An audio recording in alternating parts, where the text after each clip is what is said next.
கிறிஸ்துவுக்குள் மிகவும் பிரியமான தேவ பிள்ளைகளை உங்களை சந்திப்பதில் என் இருதயம் கர்த்தருக்குள் மிகுந்த மகிழ்ச்சி அடைகிறது. இன்றைய பரலோக மன்னா, இரட்டிப்பான நன்மை இன்றைக்கே தருவேன். அன்பு தேவ பிள்ளைகளே, 2 மடங்கு ஆசீர்வாதம், 2 மடங்கு நன்மையை கர்த்தர் நமக்கு கொடுக்கிற தேவன். சகரியா 9:12 நீங்கள் வாசித்து பாருங்க. இரட்டிப்பான நன்மையை தருவேன், இன்றைக்கே தருவேன்.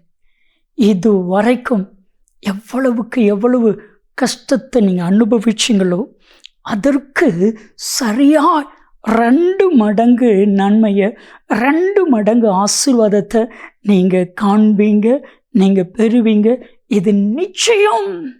எபிரேயர் 6:14 சொல்கிறது போல, நிச்சயமா நான் உன்னை ஆசீர்வதிக்கவே ஆசீர்வதிப்பேன் என்று சொன்னது போல, இன்னைக்கு ஒவ்வொருவரையும் பார்த்து தேவனாய் கர்த்தர் நிச்சயம் 2 மடங்கு நன்மையை நீங்கள் பெறுவீங்க. அன்பான தேவ பிள்ளைகளே, இது வரைக்கும் என்னென்ன காரியத்தில் நீங்கள் இழந்தீங்களோ, என்னென்ன காரியத்தை வெட்கப்பட்டு அவமானப்படுத்தப்பட்டு நின்றீங்களோ, அத்தனையிலும் 2 மடங்கு நன்மையான காரியத்தை கர்த்தர் உங்கள் ஒவ்வொருவருக்கும் செய்ய போகிறார். குறிப்பாக யோபு 42:10 நீங்கள் வாசித்து பாருங்க. யோபுனுடைய முன் நிலைமையை காட்டிலும் யோபுனுடைய பின்னிலைமையை 2 மடங்கு கர்த்தர் ஆசீர்வதித்தார். ஆண்டவர் ஆசீர்வதிப்பதற்கு ஒரே நாள் போதும்.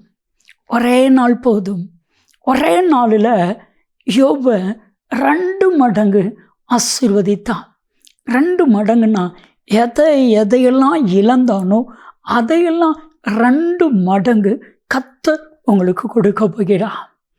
ஒரு சகோதரிடத்தில் பேசி கொண்டிருக்கும் பொழுது அவர் சொன்ன சாட்சி யோபு 42:10 இந்த வசனத்தை சொல்லி சொன்னார்.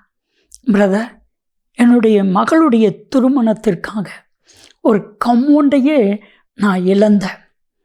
அதை பாதிய மகளுடைய திருமணத்தை நல்லபடியாக முடித்தேன். மீதி உள்ளதை சுவிசேஷ ஊழிய பணிக்காக அப்படியே கொடுத்துட்டேன்.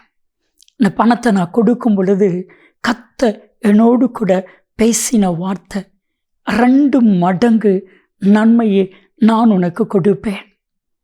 5 வீடு இருந்துச்சு அந்த காம்பவுண்டில், அதை அப்படியே கொடுத்தேன். பிரதர், ஆச்சரியனா அதை காட்டிலும் நல்ல சூப்பரான 2 காம்பவுண்டை 5 வீடை வாடகைக்கு விடும்படிக்கு கர்த்தர் கொடுத்தா. அவர் சொன்னால் எனக்கே ஆச்சரியமாக இருந்துச்சு. ஆண்டவர் சொன்ன போல இரட்டத்தனையான நன்மையை தருவேன், 2 மடங்கு நன்மையை தருவேன். இதுவும் சொல்லுது ஏசாயா 61:7, வெட்கத்திற்கு பதிலாக இரட்டத்தனையான பலன் வரும். எந்த இடத்துல வெட்கத்தை நீங்கள் அனுபவிச்சிங்களோ அதற்கு பதில் கர்த்தர் இரட்டத்தனையான நன்மையை உங்கள் ஒவ்வொருவருக்கும் கொடுக்க போகிறார். இது அப்படியே விசுவாசிங்க. மோசே ஜெபிக்கிறான். மோசையின் ஜெபம் என்று சொல்லுகிற சங்கீதம் 90:15 தேவரீர், நீர் எங்களை சிறுமைப்படுத்தின நாட்களுக்கு சரியா திரும்ப எங்களை நன்மையினால் நிரப்பும். நீங்கள் வெட்கப்பட்ட நாட்களுக்கு சரியா எதையெல்லாம் இழந்தீர்களோ அதற்கு சரியா 2 மடங்கு நன்மையை கர்த்தர் உங்களுக்கு கொடுப்பார். விசுவாசத்தோடு ஜெபிக்கலாமா? அன்பின் பரலோக பிதாவே, 2 மடங்கு நன்மையை உடைய பிள்ளைகள் ஒவ்வொருவருக்கும் கொடுத்து உடைய பிள்ளைகளை ஆசீர்வதியும். இயேசு கிறிஸ்துவின் நாமத்தில் ஜெபிக்கிறோம் ஜீவனில் பிதாவே, ஆமென், ஆமென். 2 மடங்கு நன்மை உங்களுக்கு கிடைக்கும். நன்மையும் கிருபையும் ஆசீர்வாதங்களும் நிச்சயமாக உங்களை தொடரும்.